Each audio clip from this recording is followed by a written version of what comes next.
We're a not-for-profit organisation, so we're interested in the conservation of wildlife.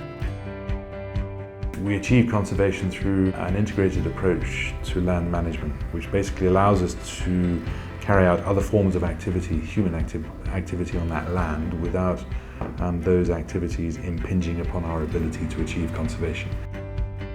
A good example is cattle ranching. We integrate our cattle ranching with the wildlife populations on Old Pejeta. It's fairly revolutionary. It's something which hasn't been tried formally very much in the past. It's advantageous to us in that it increases our productivity, meaning that as an organisation we're better able to finance the costs of conservation.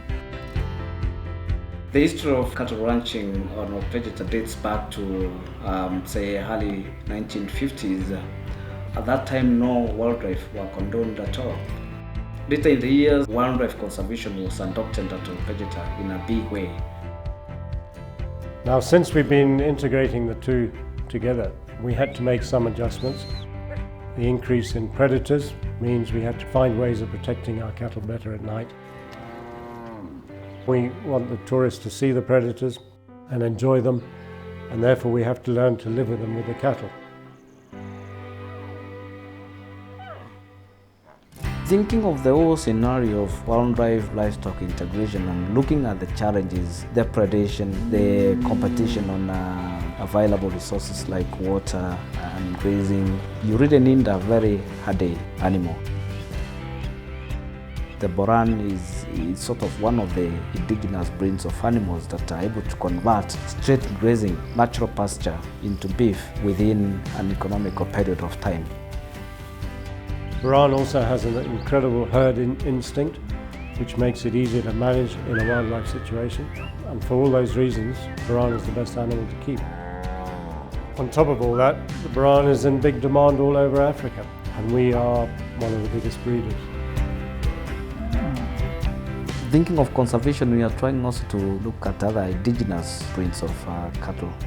We currently have the Jidu Borans, which is a smaller frame type of Boran that is adapted to very harsh country.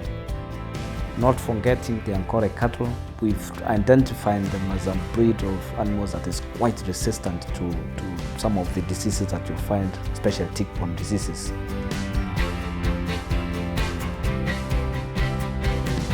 On a wider perspective, we have a community-based program which we call Linking Livestock Markets with Wildlife Conservation. It's a program that is extended all the way to the northern region of Kenya.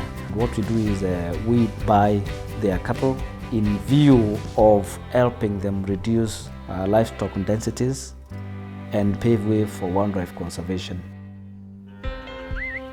We have a ready market through which we actually market our beef, and we feel by improving their cattle, what they produce with them, we can actually buy off them and offer a good market for their cattle and getting good returns for them.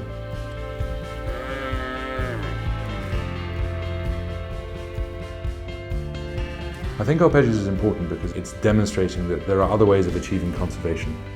In this country, demand for land is huge, meaning that the chances of more national parks being created in future are almost nil. Yet the existing national parks network that we have is not sufficient to contain the wildlife populations that we have. So to maintain the ecological process across huge areas, what we need to do is to find innovative ways of persuading people to set aside land for conservation. And what our integrated model does is allow people to do that. So I think there's a lot to learn from what Old Pejeta has been able to achieve.